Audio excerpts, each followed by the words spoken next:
That's a rare and precious attitude in these difficult times. I'm convinced that this epidemic is a test of endurance and dedication for us men of science. Questions remain about our capacity to resolve the situation. True.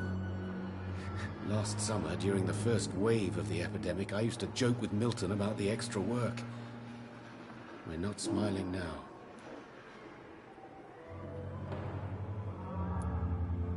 Do you need help with anything in particular? Well, yes, maybe.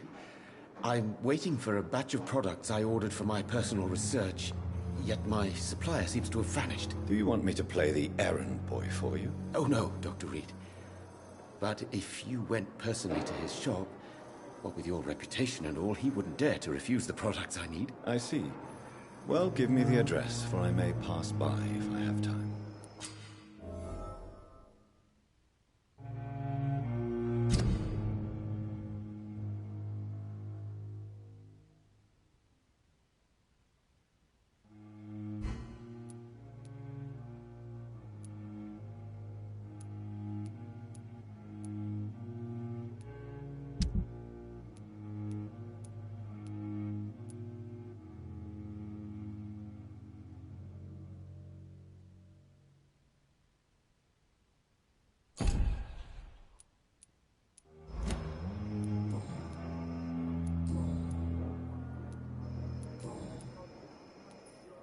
Tell me more about your willingness to experiment with new medical techniques. Harvey Fiddick is a patient suffering from a severe injury that could cripple him if not treated correctly. I'm convinced your blood transfusion technique could help him. What is it you really want? To save him, or to prove your point? Fair question. I want nothing but to save my patient, Dr. Reed. Especially since I know Mr. Fiddick's story. Tell me Mr. Fiddick's story. Our first diagnosis was compromised because Mr. Fiddick lied to us about the real origin of his injury. He first claimed it was an accident. But why would he hide such crucial information from us? Because he is a proud father, ashamed of putting his children at risk because of his own negligence. This personal involvement could also appear to be a lack of impartiality. You must know that a good surgeon must remain neutral. I agree. But that does not excuse Dr. Ackroyd's behavior, a man who did not even take time to converse with his patient. Do you think keeping his distance was a mistake? All I know is that I'm taking care of human beings with desires, hopes, and fears. Not some biological machine comprised of blood, bones, and flesh.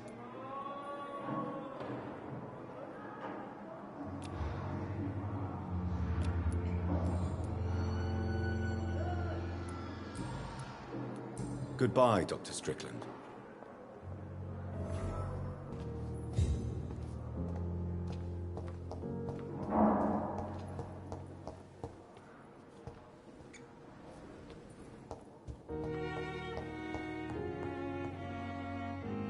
Good evening, sir. I'm Dr. Reed. May I help you? I don't know if a third opinion is needed. Your colleagues are already arguing about my condition. I see. Would you mind telling me more about your situation? I'm Harvey Fiddick.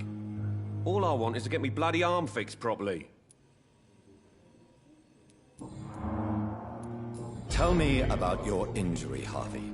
Why do you feel so guilty about it? My wife died because of me. And now I may lose everything because I've been careless enough to hurt myself. What an arsehole. How could your job be responsible for your wife's death? I was working a double. She went out to bring me a hot meal and got caught in a German bomb raid. You can't hold yourself responsible for your injury, Mr. Fiddick, unless you tried to hurt yourself. Of course I didn't hurt myself. But I can't work until my arm is fixed. My children need to eat, Doctor. Tell me more about the death of your wife, Harvey. 1915.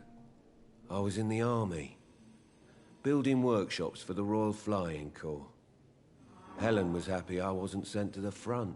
What happened? The Germans sent Zeppelins to bomb the construction site, but they missed their target.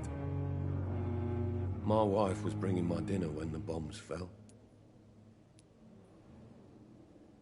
I'm sorry for your loss. So many died during the bombings. I served in France and witnessed the carnage there. I would like to say that she didn't suffer. Truth is, I have no idea. I just know that I'm all that me kids have. Poor little bleeders. How are your children after losing their mother? They were smaller then. The only good thing about this is my Helen didn't bring them with her that night.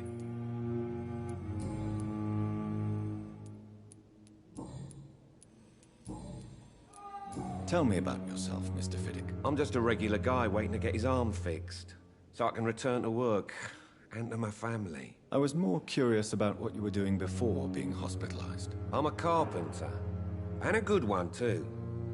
But that means I need both arms to feed my family, Dr. Reed. Tell me about the doctors who are arguing about your case. Strickland and Aykroyd. They both want the best for me, but there's a lot of pride there. Doctors are no different from carpenters, it seems. What do you mean? I often had professional arguments with rivals on a building site. Difference is, I disagreed about wooden nails, not flesh and bones. Are you satisfied with your treatment here? Well, it's clear that I've chosen a bad time to be injured. Forgive my bluntness, but you seem overwhelmed by cases of the flu. I won't lie to you about it. I'm afraid we are. Are you sure you don't want to operate yourself, Dr. Reed? I have the feeling you're very capable. And your colleagues seem to think so too. In other circumstances, you would be right. But for now, I don't think I can take on the responsibility. My apologies. Good. I'll see you later. You always knew the words to calm the children, Helen. As for me, what a blundering idiot. Good evening, Dr. Strickland. And good Reed. Can I be of any help?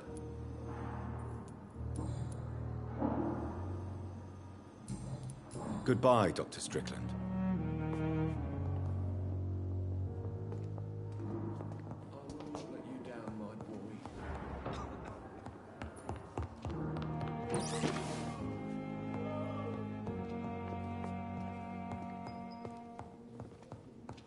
Good evening, sir.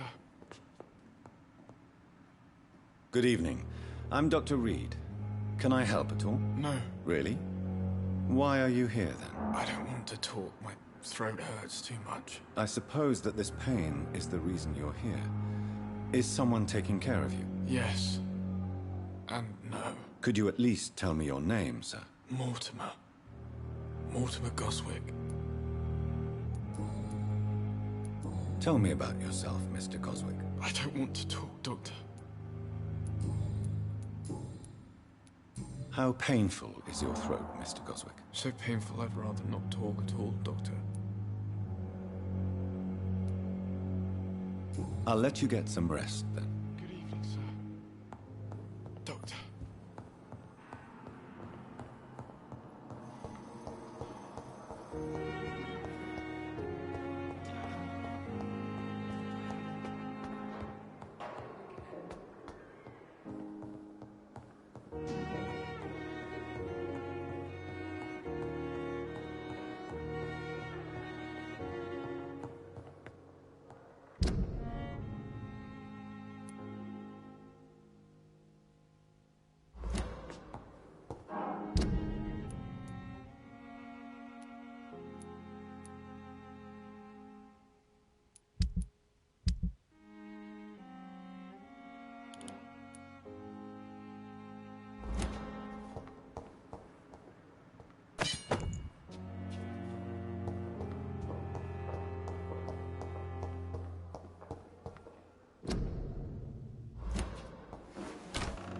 This must be the place. It's definitely away from prying eyes. Relegated to the shadows. A kingdom of my own. At least I won't be sleeping in a coffin.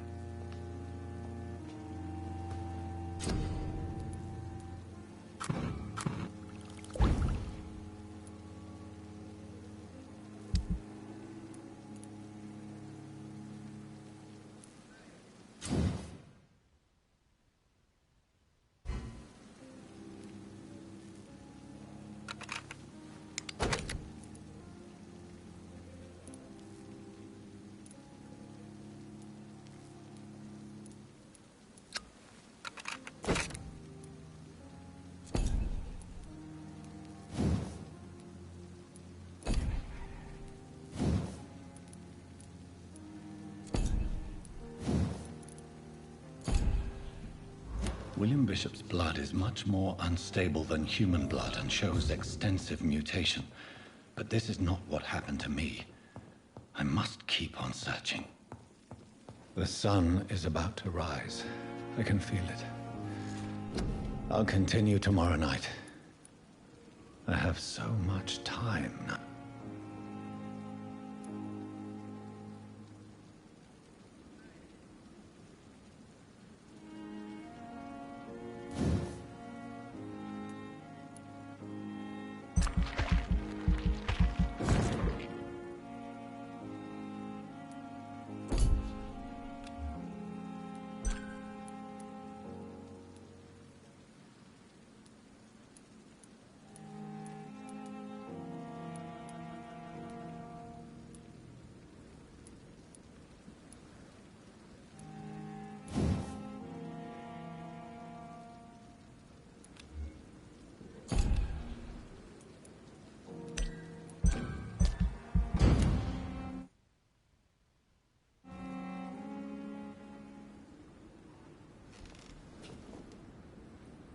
If I'm to stay here until my research is complete, I'd better learn to hide my true nature from the mortals. But what about my thirst for blood?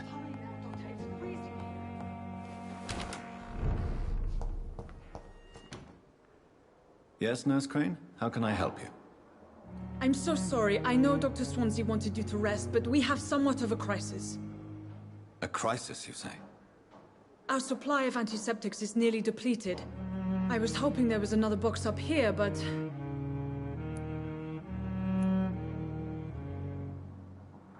Sorry. There's nothing here. Some of the patients won't last the night without them. Honestly, sir, I'm beside myself.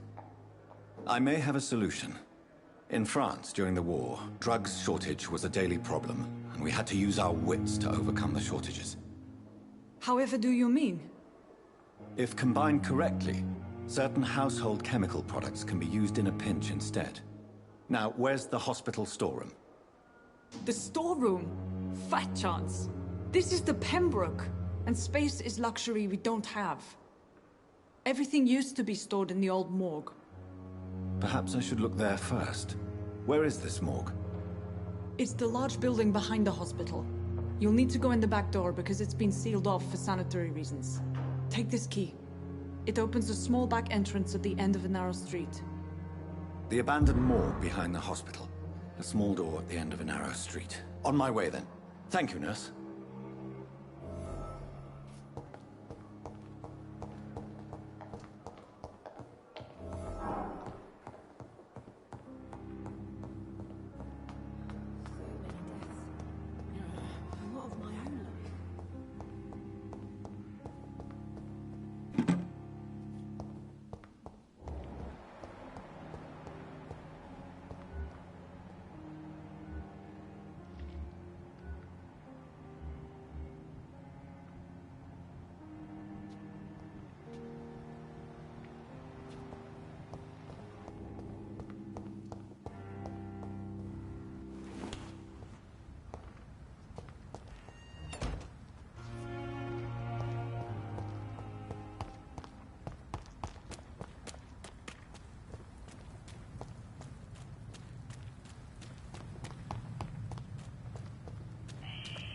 Scowl voices in the garden.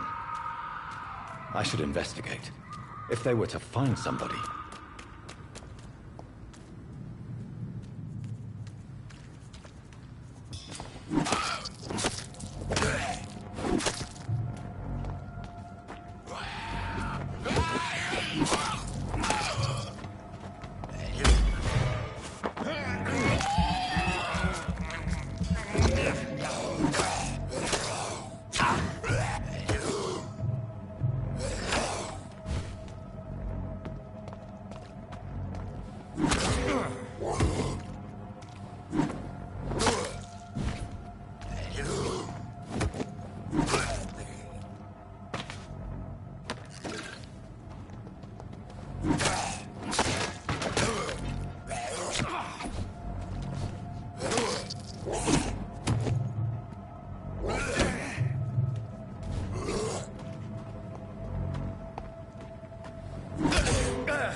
behavior is similar to the infected William Bishop. Must be the same strain. This sickness moves.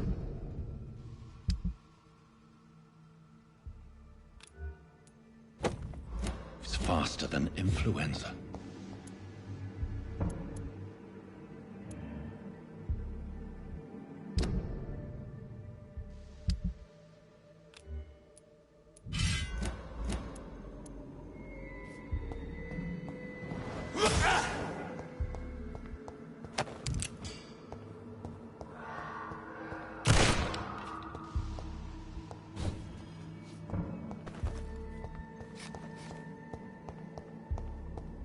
It's locked, all right.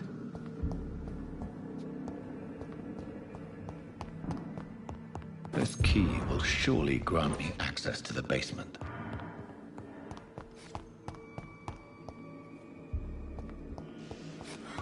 It's locked.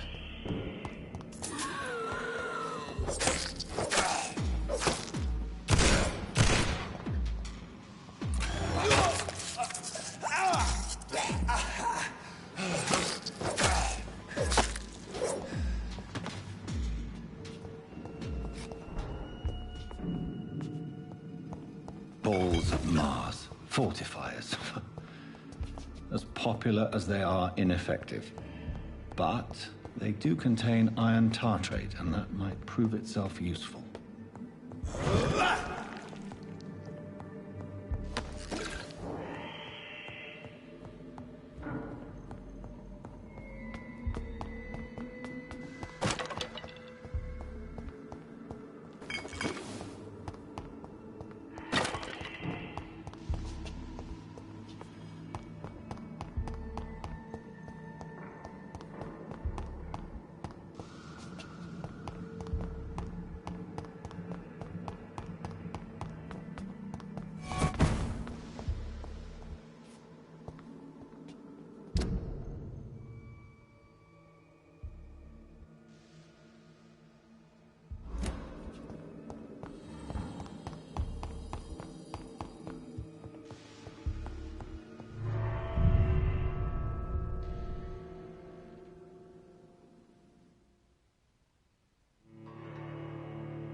These scowls feed from corpses and the husks of animals. They're not after blood.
Scowls can be so ferocious. I'm not sure I can defeat them without becoming stronger. To drink blood is so tempting.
It's locked.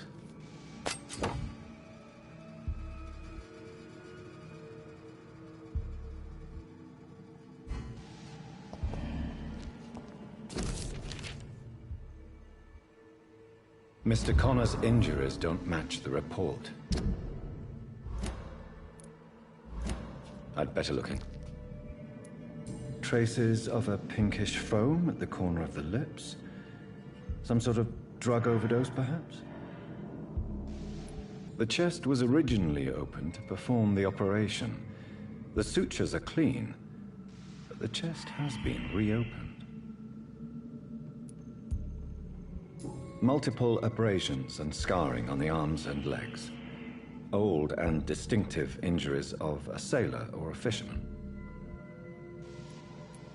A puncture over the left lung.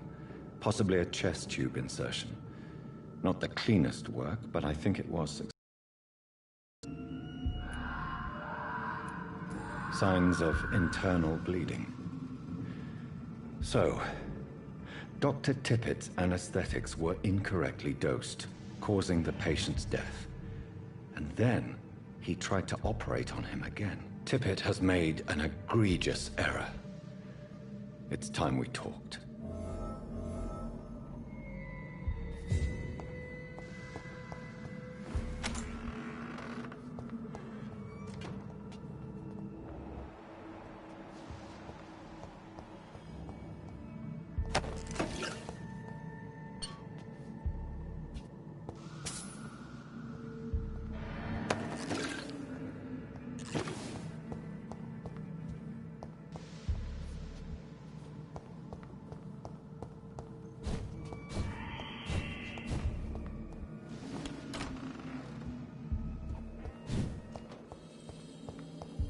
Sodium hypochlorite.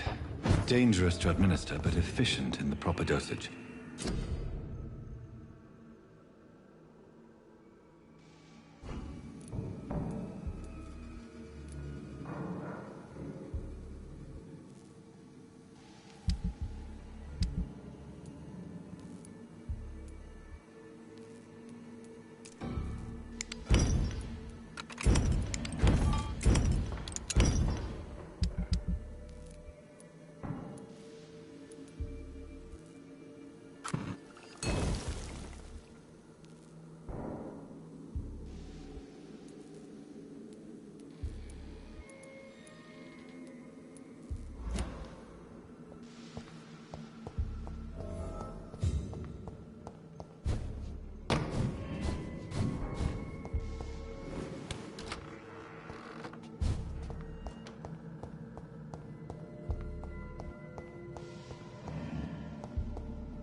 Finally, you've returned, Doctor.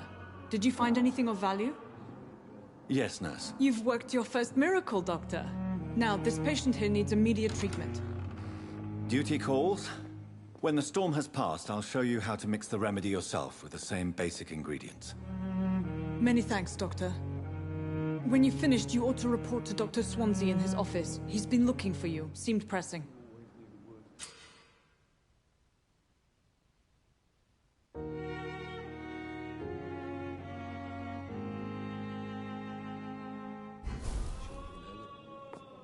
As for me, what a blundering idiot. Good evening, Mr. Goswick. How are you? I'm okay. Do you need any help? I'm afraid I may, sir. I don't mean to be a burden.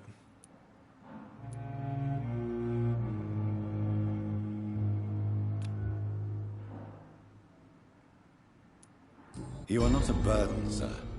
Healing you is my responsibility. And you have my gratitude for that.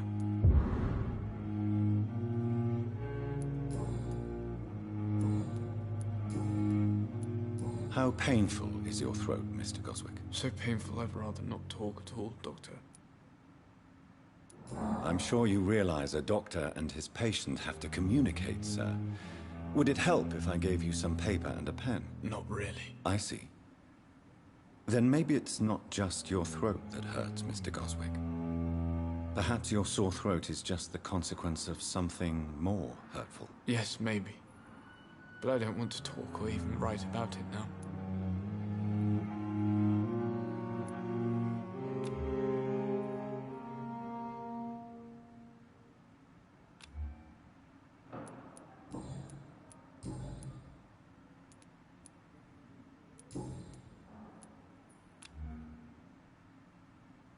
I have to go now, sir. But don't hesitate to contact me if you need any help. I'm all right. Don't waste your time with me.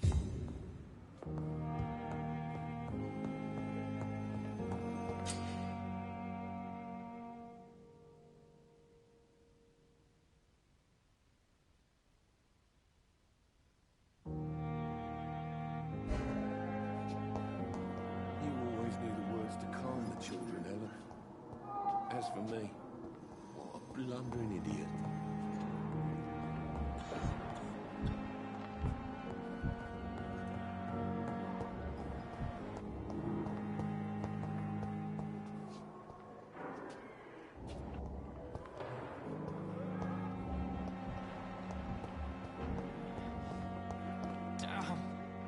Good evening, miss.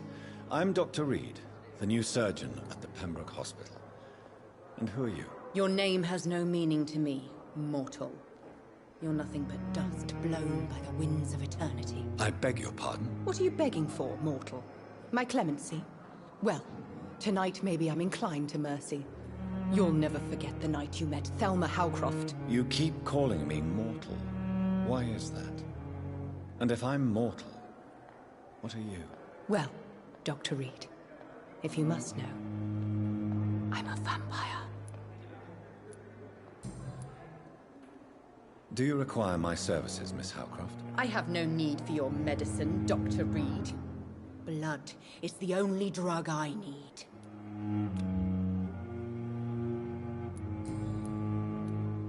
Who are you really, Miss Howcroft? I mean, apart from being a vampire. Is that not enough for you, puny mortal? What do you require? Proof of my powers? I'm curious to know who you were before becoming a vampire. It was such a long time ago, I don't remember. Centuries of unholy life can have strange effects on one's minds, you see?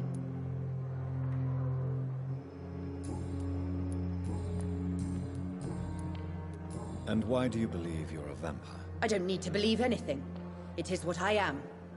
It is what I feel within this hollow shell of flesh. I see. Have you ever heard of Cotard's syndrome, Miss Howcroft? Never. It's a mental illness discovered by a French neurologist named Jules Cotard. The affected patients are delusional. They believe that they are putrefying, that they are dead, a ghost or a ghoul. Or in your case, a vampire. Delusional, you say? Oh, sad and petty mortal. You can't even begin to understand the concept of immortality. And you think it is I who am delusional. Please, describe to me how you feel. What is it like to be a vampire? I can hear my body crumble from the inside as my flesh cracks and fades. I sense the last pulse of postulant blood within my drying veins. I need new blood.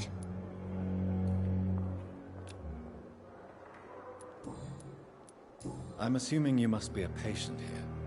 Am I right, Miss Howcroft? It's only a cover. hide from my enemies. I can leave whenever I want. As a woman, a spirit, fog, or bat. Who are these enemies you mentioned? Can you describe them? I cannot say for sure. But I sense their eyes on me from nearby. I feel them watching me every time I visit the garden near the morgue. The staff here are not your enemy. They're here to help you, to care for you. I'm not speaking of the doctors in white. I'm speaking of the men and women who hunt me. For I am a vampire! I see. Don't worry. These people will not find you here. I'll personally make sure they leave you alone. Thank you, mortal. But do not interfere with them, for you are no match for those that hunt me.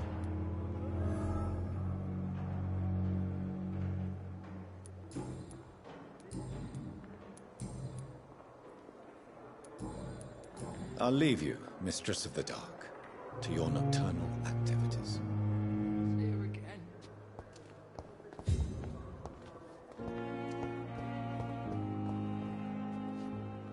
Good evening, sir. Can I help you? Unless you're here to fix my face. No. I don't think you can help me. I'm Dr. Reed. I've recently taken the position of head surgeon here. War injuries, am I right? You guessed right, Doctor. German shell took my pretty little mug right off. But they still call me Thomas Elwood.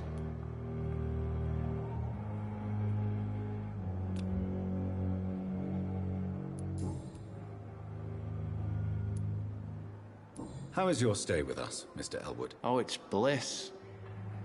I just escaped death in the trenches to be surrounded again by the moans of the dying. Can I ask you precisely why you're a patient here? It's the pain, sir. The drugs don't work. It just hurts under the scars, if you get my drift. Who is treating you? Is someone in particular looking after your case? Nobody since the old and tired doctor spoke to me.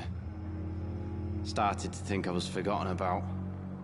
Wouldn't blame you. You don't seem worried by that. My face hurts so much more when I smile or cry.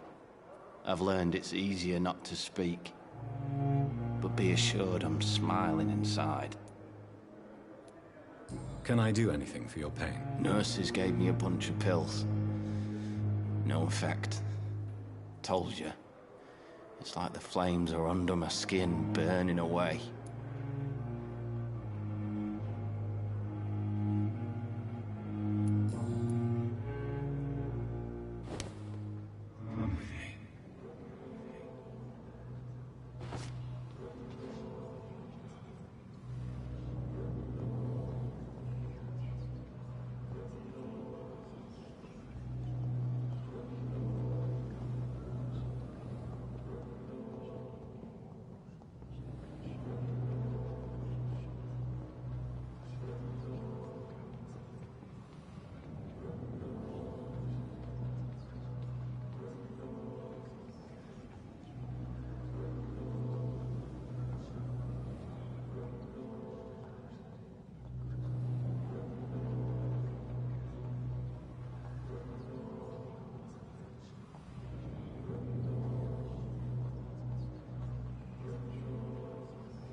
So this is how it ends.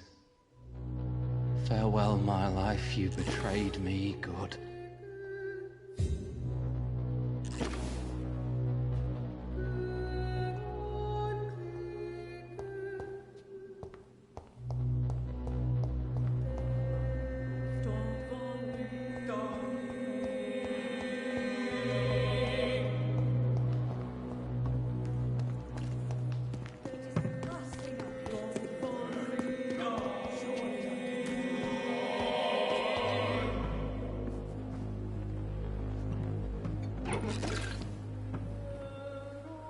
Good evening, sir. So it is true. The famous Dr. Reed has joined us. I can't think of any better news during these terrible times. Do we know each other? Actually, yes. We met once before, at the Rockefeller University in New York. Dr. Tippett, yes, I remember. I was assisting Professor Carell in his research about coronary bypasses. He had nothing but praise for you. He was also very confident about your future. And look at you now. Eminent surgeon and blood transfusion specialist.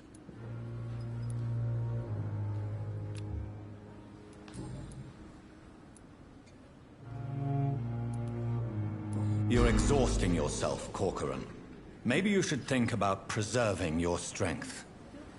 No. We must keep on healing all those poor souls.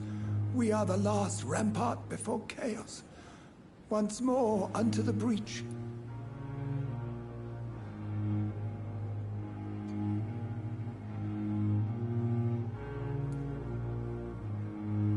You've nothing to prove, Dr. Tippett, to anybody. And we all praise your experience. Please, have some rest. I am perfectly fine, and I am not too old for this job.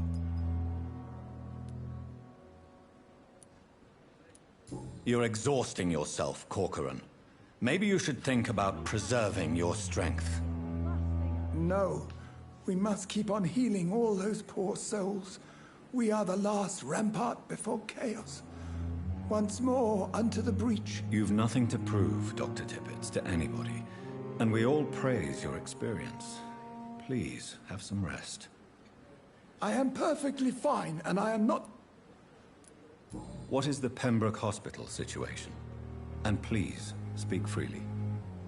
This hospital is not exactly the best of London. I'm sure you are used to working in a better environment.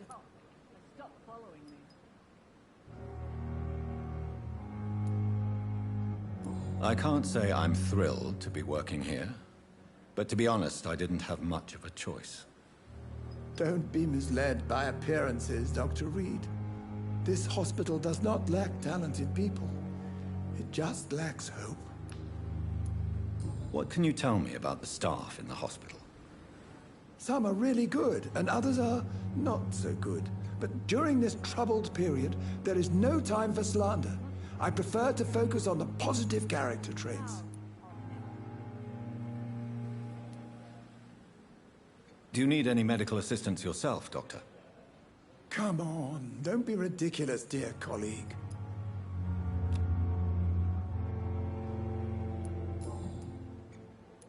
Corcoran, I want you to tell me about Mr. Connor. How did he die? What happened? He was my patient. He died because of my mistake. That's the blunt truth. What was the nature of the mistake? It was a twofold error. My diagnosis was wrong, and the administered dosage was too strong. Why not stop practicing? Are you mad? I killed that man, I admit it, and it won't happen again. I have saved so many lives since then.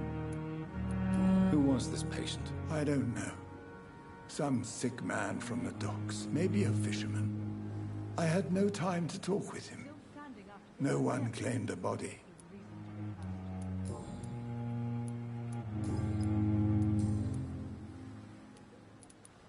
What can you tell me about... Some are really good, and others are not so good. But during this troubled period, there is no time for slander. I prefer to... Tell me more about cherished people, then. Nurse Brannigan is a pearl. She is the most helpful and dedicated nurse I've ever worked with. A clever and cheerful woman. You really seem to admire her skills. I'll go even further. If she was a man, she would be a damn fine practitioner. Any opinion about the management?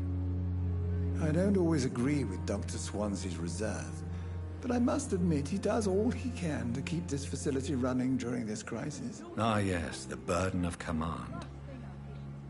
I was fed up with this concept while serving as a medical officer.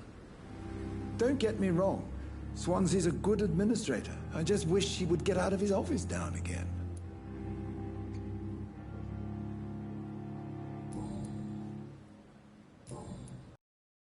Goodbye, Dr. Tippett.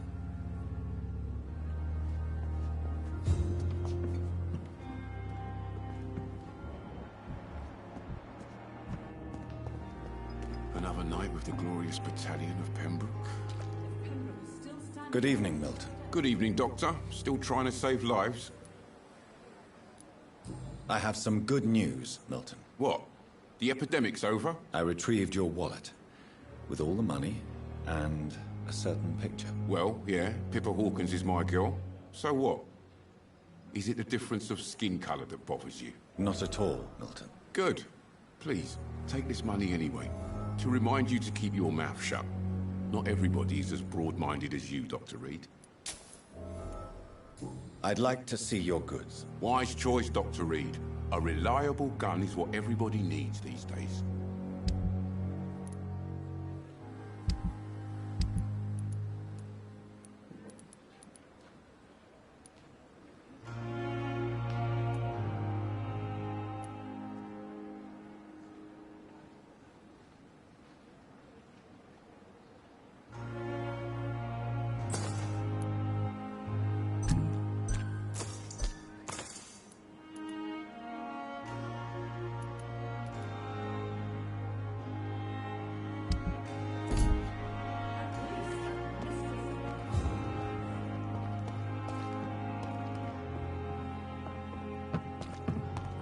Last summer's epidemic was difficult.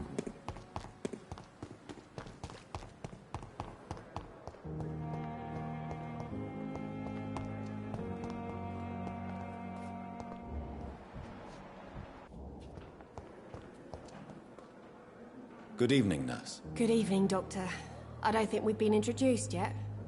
My name is Pippa Hawkins. And I'm Dr. Jonathan Reed. Dr. Swansea has recently offered me a position in this hospital. Well, it's a euphemism that your help will be appreciated, Doctor.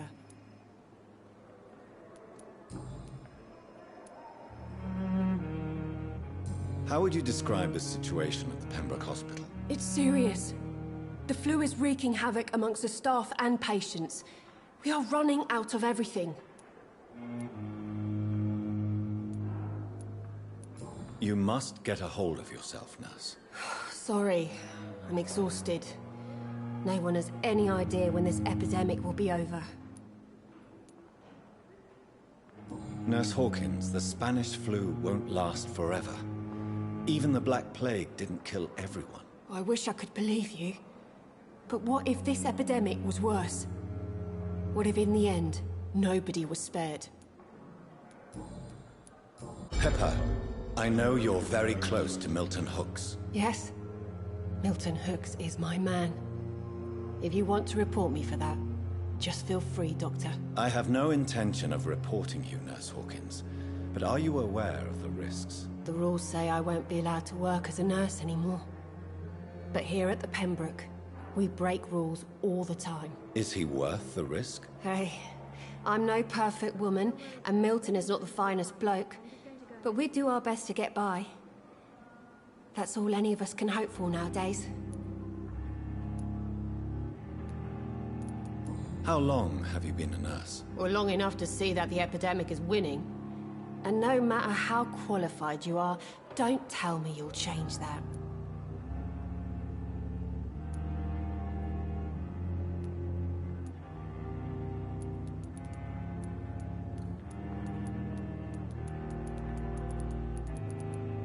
You'd be surprised what dedication can achieve, Nurse Hawkins.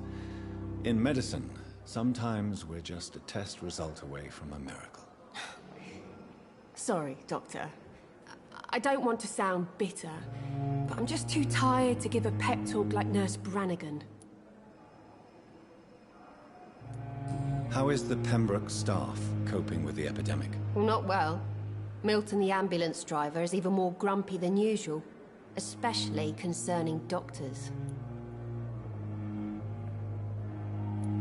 Why is Milton grumpy on a daily basis? Is it just an act? Milton's not the kind of man who's bothered about a bad reputation, whether he deserved it or not. Why does Milton dislike doctors? I don't know. Just ask him. But be warned, Milton is not the chatty type.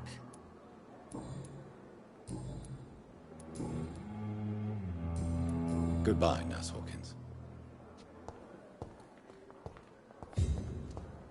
It's locked, all right.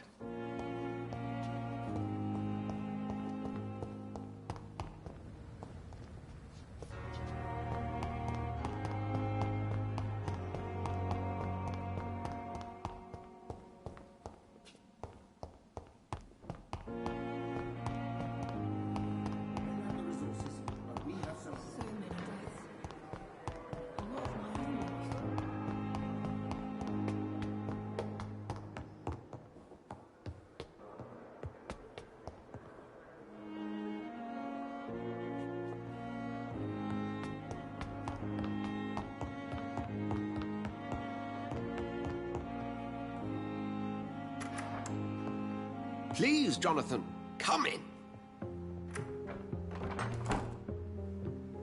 Fascinating, is it not? In the last decade, so many mysteries have been brought to light with our microscopes. The human body, biology's penultimate frontier. The more we explore its boundaries, the less we're able to trace a clear line between life and death. You, my friend, have a foot in both countries. The view must be vertiginous. It's at least as vertiginous as chatting about vampires with you, I would say. This must be all so new to you. This area of town, the hospital, a brand new life. How stimulating it must be. I wish I could share your enthusiasm, Dr. Swansea, but my condition defies scientific categorization. Undead? Unalive? Immortality defies logic. I cannot express my thrill at this serendipitous turn of events. The world's most eminent specialist in blood transfusions, a vampire. One might say a gift from heaven.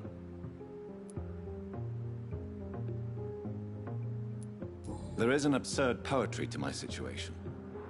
Physician, heal thyself. Forgive me. I've been an admirer of your work for a long time, and now you are so much more than a brilliant physician. And please, call me Edgar.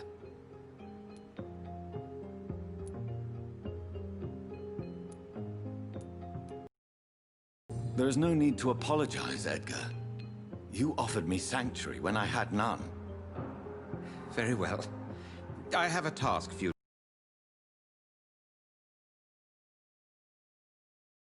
Please, go on. The Pembroke only survives through the generosity of our benefactors. Unfortunately, our main donor has found herself in a bit of a bind. Now, if you could help her out... A spokesman or politician is what you need. That's not my calling.